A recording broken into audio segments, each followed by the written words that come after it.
Today, my friends and I will be performing the words of teenagers from across the country, kids just like us who put to paper what this experience of quarantine in the midst of a global pandemic is really like. And while every story you'll hear today won't necessarily reflect our own individual perspectives, there's a shared understanding of our united new reality that feels universal.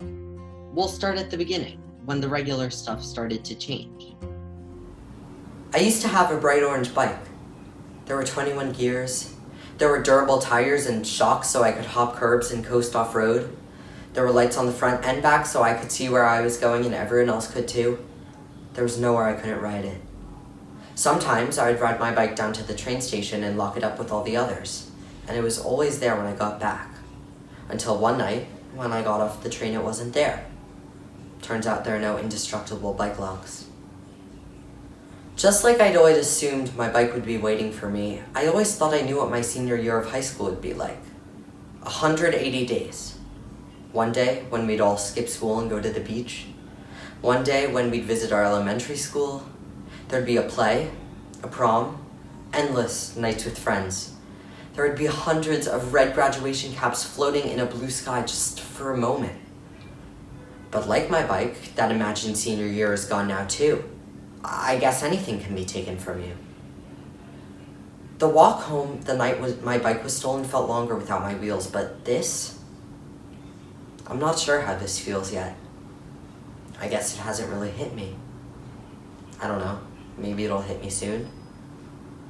Everything seems like maybe. It was around midnight on January 24th or 25th. Me and Olivia were the last ones left in the school dining hall cleaning up after the Lunar New Year party. I asked Olivia if her mom could give me a ride to the Airbnb where my mom, who had just flown in all the way from Beijing, was staying. Olivia said sure, but when we got to the car, I was confused. Her mom was wearing a face mask, and then Olivia pulled a face mask out of her bag and put one on too. They explained that Olivia's mom had just gotten back from China, so they were being extra careful, taking precautions. I told them that my mom had just gotten back from Beijing, and they told me that we should stay in different bedrooms, use different bathrooms, don't hug, and wear masks at all times. I was terrified. The last time I'd seen my mom was the year before, and she was only supposed to be here for 1 week, so I didn't want to feel alienated from her. I wanted to be close with her. Is that really necessary? I asked Olivia's mom. It's really bad back there, her mom replied.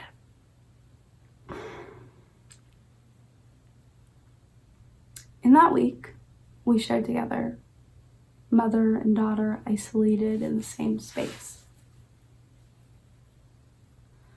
I experienced a feeling of distance I'd never felt before. And that was just the beginning. My brother's boyfriend drinks a lot of milk. I didn't realize how much until the second week of quarantine. He drinks so much milk. He's from Greece, but he was visiting us during their spring break, and now he can't go back to college or back home.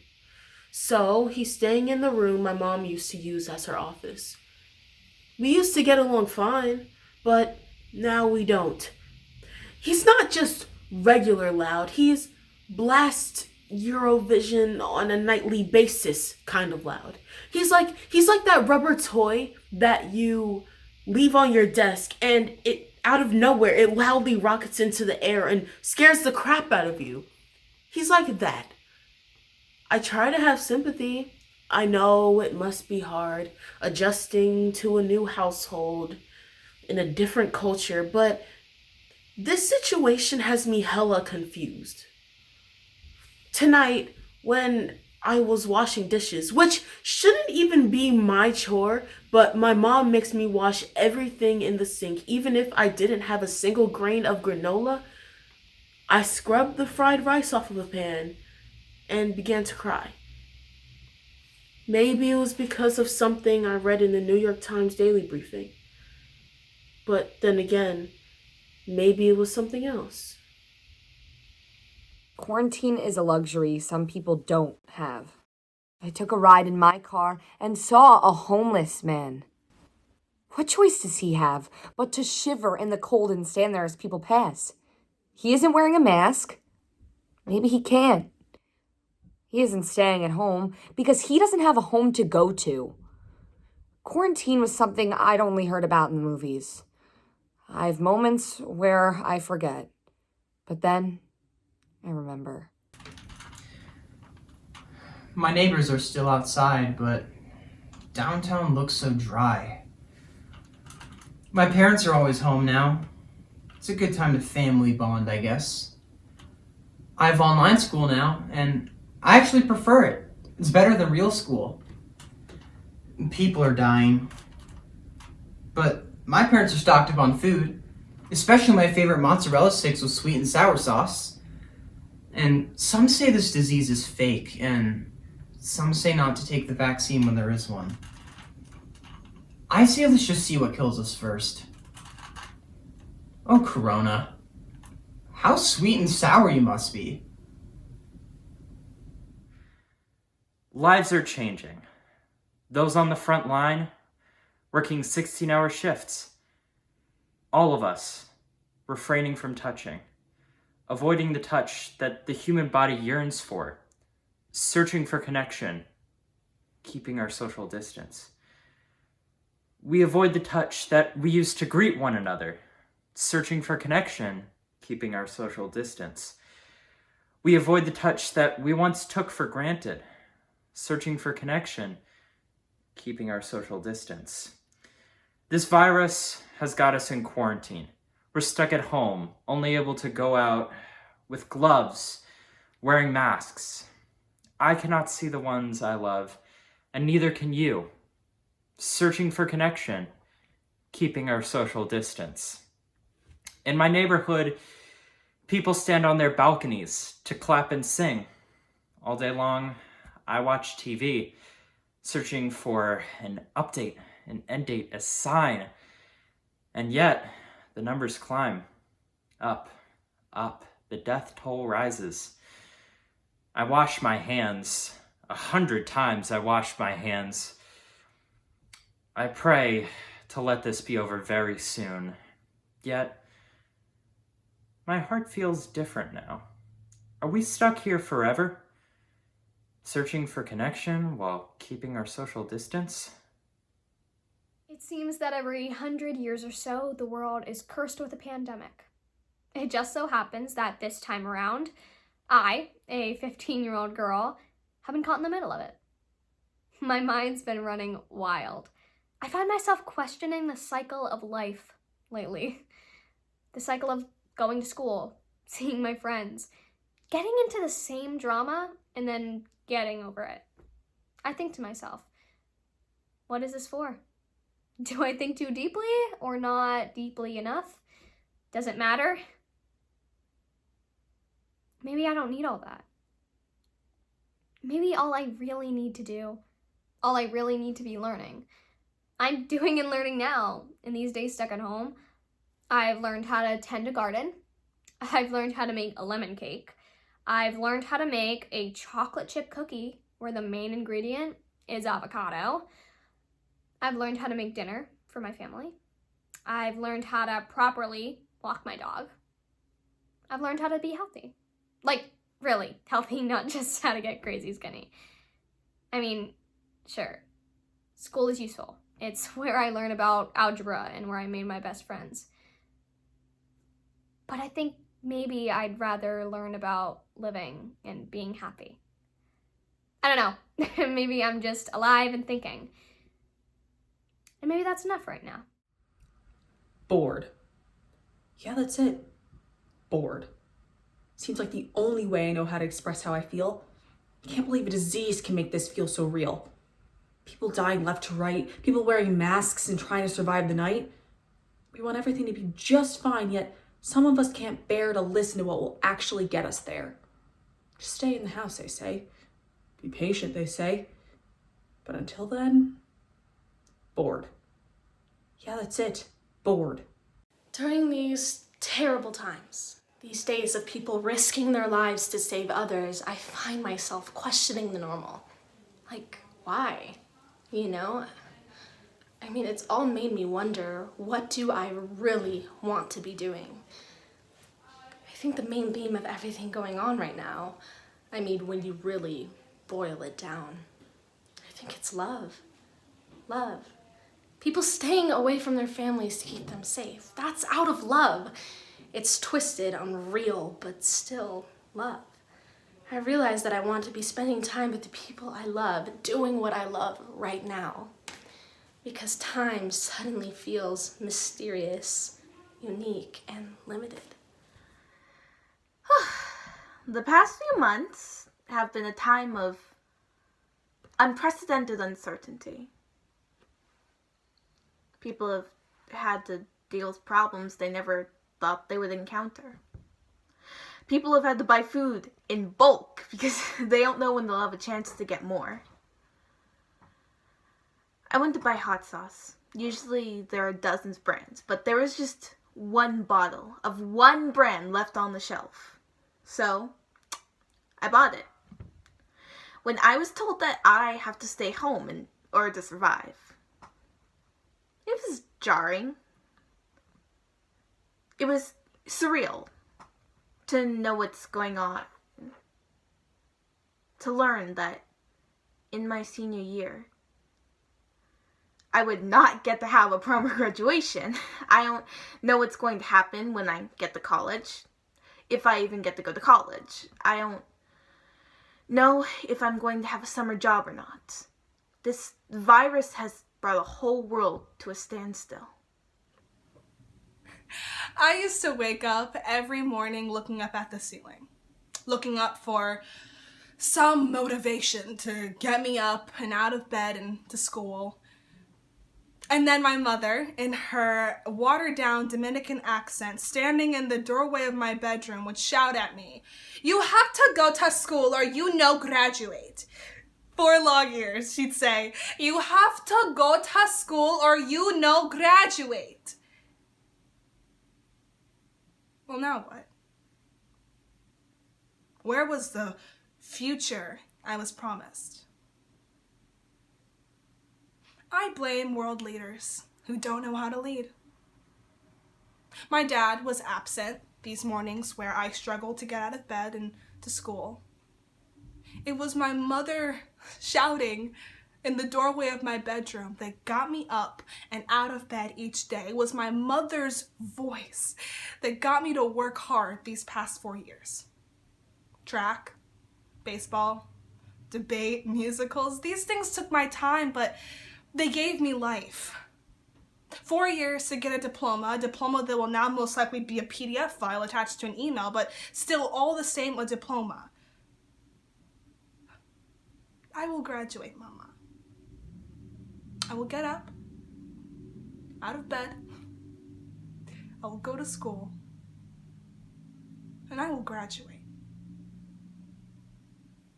The show must go on. And so it must. When this thing started, none of us thought it would go on as long as it has, and yet, here we are. Far from those first days of unknown and confusion, and now smack dab in the middle with no definitive end in sight. At first, it was only 2 weeks, then 4, then who knows? Time has little meaning when there are no big tests to study for, and no sports games on TV, and no hanging out with friends. There's no reason to mark the calendar. Every week blends in with the next. I do little things here and there, try to make the days stand out from each other, schedule a Zoom call with my friends, start a workout routine, maybe go for a walk. I guess these little things give me something to look forward to, something to do. But that really shows how depressing the situation is. The biggest event of my week was a Zoom call and a walk around the block. I try to feel grateful about having a loving home and food on the table, and I am grateful, but I can't help it. I don't feel fortunate. My two favorite things in the world are playing baseball and going to sleepaway camp. Baseball is done for, and the fear that camp might be too is so painfully hard to imagine. I don't think I can. Even thinking about having the two things in the world that bring me the most joy taken from me makes me want to break everything in my house. So many people are still hanging with friends, still going out in public places, ignoring the CDC recommendations, refusing to think long term.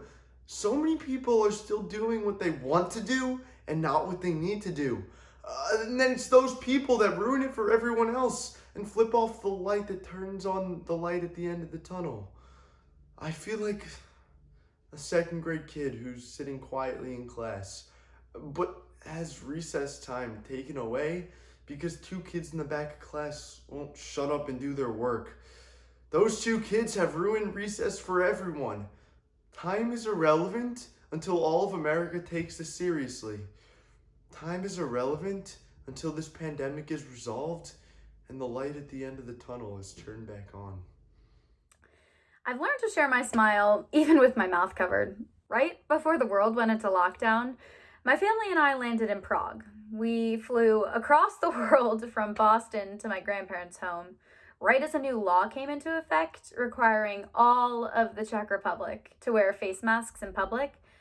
So I did my best with my rudimentary sewing skills to create a makeshift rowski from an old t-shirt.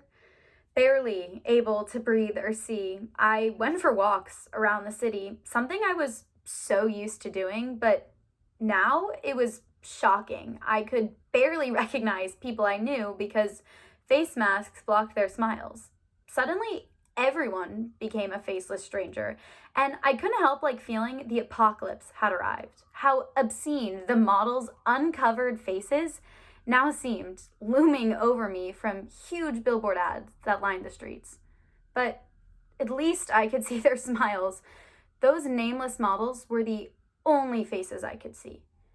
Well, one day I returned home from a sterilized shopping trip, carefully removed my mask, diligently washed my hands, and I caught my reflection in the mirror. And I don't know why, but I smiled, and I saw my own face looking back at me, eyes crinkled up in a grin, and I realized that a smile happens with the whole face, not just your mouth. So, from then on, walking on the streets of Prague, I smile at everyone, despite my face mask.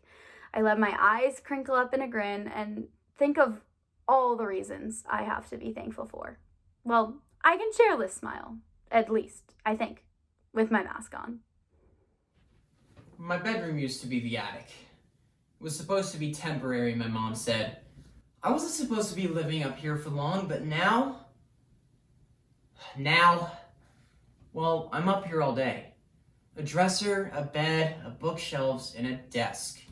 It's where I sleep, it's where I type, it's where I paint, it's where my back aches, it's where my head aches, and it's where my toes ache, because I stubbed it on the corner of the bed that sticks out because no one's supposed to be living up here. I bounce around, careening off plaster walls like a runaway marble in a miniature pinball machine. When I want to focus, when I want to feel like the world is less like my hair when I wake up, and more like my hair when I get out of the shower, I sit at my desk. But the desk can't drown out the echoes of the world below. I mean, the basketball my brother's bouncing, the engine of the bored neighbor just chilling in his car, and the lawnmower of the guy with the perfect yard. Big windows have become a bad idea for a study hall. They've become my refuge way up here. Way up here in my attic bedroom. Or as I like to think of it now, as my watchtower. Well, on the day July 21st, I was born along with my best friend, TJ. Our moms were best friends, so we were always together, and we gradually became besties too. I was always the crybaby. Still am, but he was always the one to tell me jokes and make everything okay. In 3rd grade, I remember a girl said something that I never forgot. Someday, you and TJ will be like a mommy and daddy. My mom says best friends always wind up together. I never told TJ what that girl said. Everything we did was 100% together. We never did anything apart. He felt that everything is done better as a team than just by yourself, so that's how he did everything. But when we turned 10, things changed with us. I started cheerleading and he started playing football, and before we knew it, we rarely had time for each other. Now we're in high school and everything is different. All the girls are crazy for TJ's chocolate brown skin mixed with his pretty brown eyes and his twists. Recently, I realized that I hope the girl from 3rd grade was right. It would be nice if best friends did wind up together. What's shakin' bacon? TJ asked me in the hall. It was the last day before they closed our school. Your birthday's coming soon. What are you planning? He asked me, leaning against my locker. Turns out, it doesn't matter what I was planning for my birthday or whether or not TJ was flirting with me at my locker that day. Everything is frozen now, including me and TJ. Yesterday, I watched my mother watch her uncle's funeral from a laptop computer in our living room. The stream wasn't live.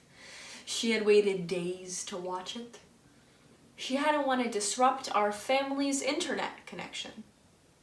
And as a family of 5 living in the backwoods of New Hampshire, our connection can barely withstand a single phone call, let alone a video stream. My mother never mentioned needing the connection for herself. She didn't want to bother us. Whenever someone needs the internet in my house, everyone else has to shut off all their devices, and even still, we all have to cross our fingers it will work. She didn't want to inconvenience us. She didn't want to interrupt my online classes, which she calls essential. In the video of her uncle's funeral, everyone was wearing masks and gloves. They stood 6 feet apart, unable and unwilling to embrace or shake hands. They entered the room one by one in silence. I watched grown men hesitate, unable to wipe the tears from their faces as they grieved the loss of their dead friend, father, brother, uncle. My mother asked if anyone needed the internet between 2 and 3 that day. She asked if she could keep watching. Go ahead, Mom, I said. Nothing else matters. The days have started to repeat themselves. I can't remember if it's Wednesday or Thursday. Did I take the elderberry my mom left for me? Did I take the black seed oil? I don't know the date. Everything's a blur. When you have people in your household who are essential workers, one being your mother, the feeling of fear begins to grow larger every day. Every time I hear her cough, I panic. When she sneezes, I panic. The other day, she complained of shortness of breath. Does she have it? I panicked. This is what each day looks like for me. The same constant feeling of fear, panic, agitation, and impatience. Every day is the same. I can't do this anymore. I've run out of snacks to eat. I've run out of Netflix TV shows to watch. 437. That is the number of peanut M&Ms I counted in the jar my mom gave me on Easter. I've mastered all the gadgets on my Apple Watch. I could probably do the guy's job at the Apple store myself. I've been doing so much digging on Minecraft. I could probably have done all the mine work in Mexico in the 1700s myself. I'm taking 3 showers a day just for the activity. I'm taking naps like a baby. Thought we'd be back in school by now, but nope! No end in sight! Sitting in my own thoughts is no good. It gets depressing. I just keep thinking about the number of deaths in my town, in my state, in my country, in my world, and increasing by the thousands every day. But then, to distract myself, I go to online school. It's not that bad. We all did pretty well on our exams. I think we all cheated, but whatever. Who cares? Does it even matter anyways? All I used to say back in school was how much I wanted to be home. But now, all I keep saying is how much I want to be in school. I miss my friends. I miss restaurants. I miss ice cream parlors, movie theaters, fun. This is so boring. I can't do this anymore.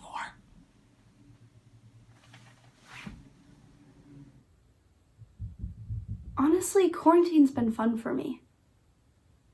Since the beginning of spring break, I've been quarantined with my mom.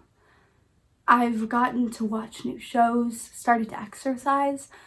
I haven't touched the piano in a while, but it's really been a great time for me. I get to do all these things that I've always wanted to do, like learn a new coffee recipe from TikTok, which tasted awful, but I still got to try it. I watch movies with my mom, which is fun, even though she still can't tell the difference between Professor X and Magneto. I sleep in every day and read a lot. I read And Then There Were None by Agatha Christie. 100% recommended. I'm also rereading Little Women, which is one of my favorite movies of the year. The good thing about this quarantine is that I'm always with my mom, so I can always find comfort from her.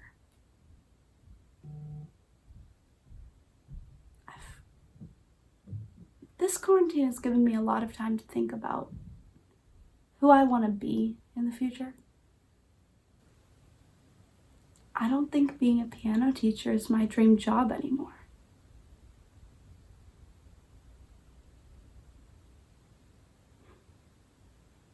I think there's something else out there for me. I wake up to the sun on my face. Its rays fall across my skin. The warmth forces a smile, and the sun feels as though it's trying to coax me outside to join her.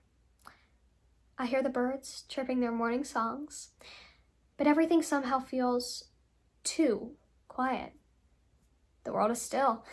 I'm still. For a moment, I forget what has happened.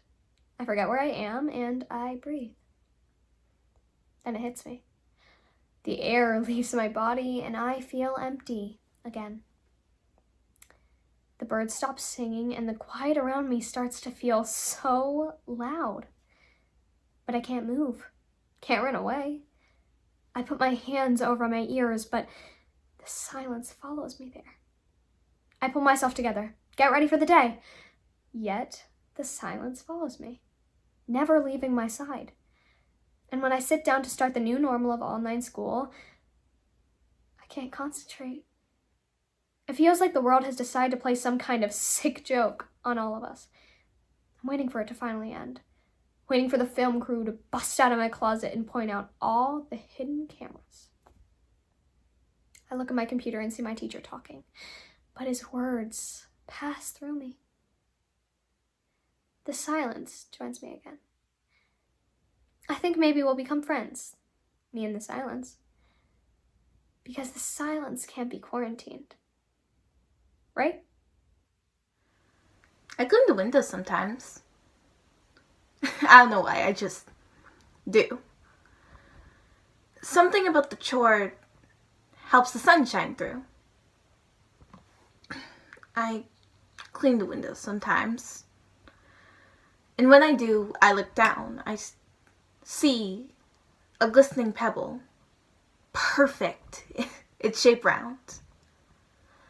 I clean the windows sometimes, and it seems like too much work. But the way the sun shines down, the pebble seems to smirk. It's smirking at me as if it knows what I'm going through.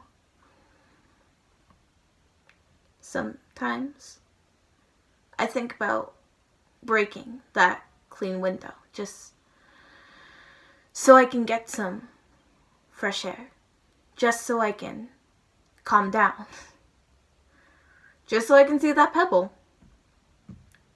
Is it mocking me? I wonder.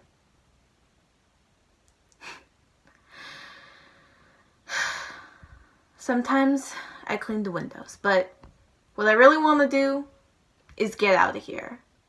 8 months into this quarantine, and I think what we all really want to do is get out of here. But we can't. Not yet. But that doesn't mean we've lost hope.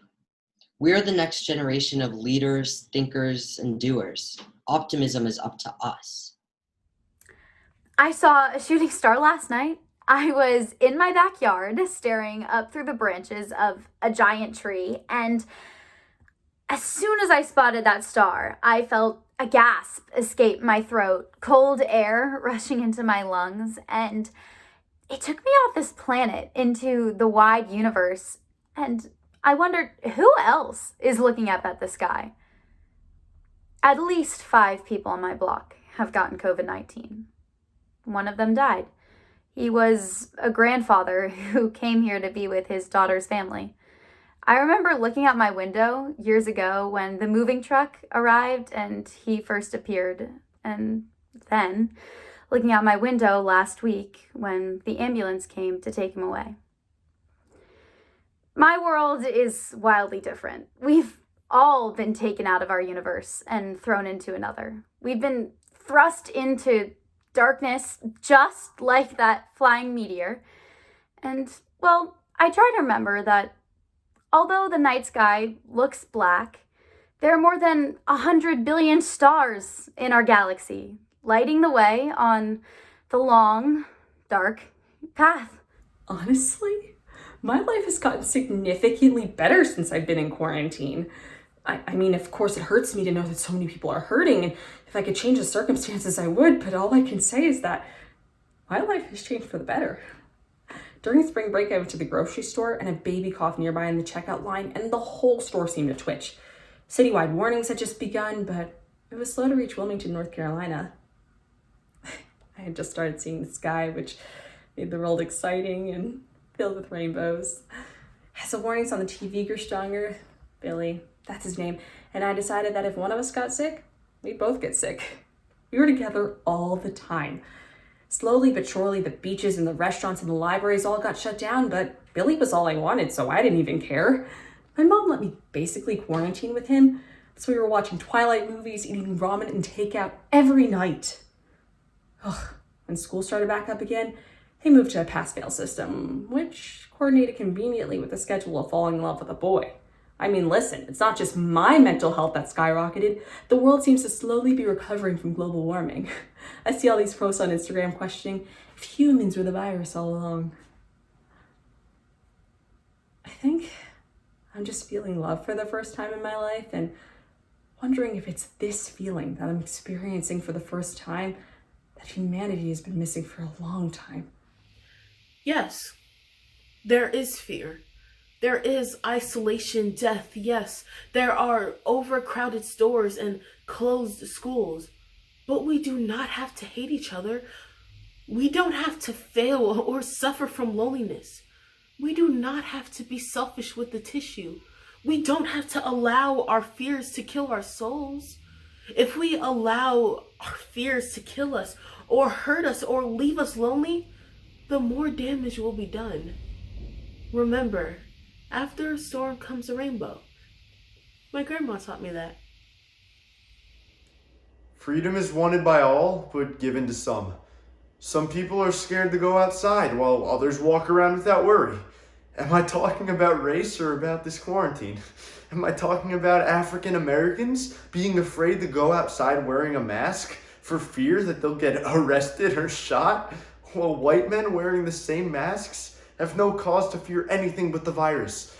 On the streets, in lines at the grocery stores, why should anyone have to worry about the police? I know my rights. I have the right to live in peace, in freedom. This is the United States. People are afraid of every cough, every sneeze, but even more afraid if it's coming from a Chinese man. Every time I open the news, I see a story about a person of color not being treated or tested, but instead turned away or given the wrong diagnosis. Oops, someone says later when that person dies. Sorry. Those families don't want oops. Those families don't want sorry. They want the same rights as the white family had in the same waiting room. This time we're living in will be recorded in future history books. How we're all treated, what happens to all of us, the truth will pass down through generations. What's our history gonna be? I am Rapunzel and my house is my tower. Dramatic? Yeah, but it's the truth. I'm confined to my house. It's only reasonable that I feel this way. I have my driveway and my backyard, but it doesn't feel like enough. Oh, how I can't wait to go beyond my home again. What will I do? What will I say? Oh, I know. Yes, I know exactly what I'll do. When all this is over, the first thing I'll do is take a walk. The first thing I'll say is hello. Hello to the birds. Hello to the trees. Hello to the sun beating down on my face. Hello to the grass that's not in my backyard. Hello to the clouds who I've only been able to see through that one window downstairs. I will talk to the flowers who have been waiting for my arrival. Oh, how we missed you, the flowers will say. I'll say hello to my first cup of coffee with the slight touch of my lips. And hello to the sriracha on my salad when I ask the waiter to just go with it. And when I see my friends again, I will pause. I will forget that it's okay at first. But then I'll remember that it's over and I'll pull them into a warm hug and our bodies will say hello again. But for now I sit here and wait and write about how I will say hello.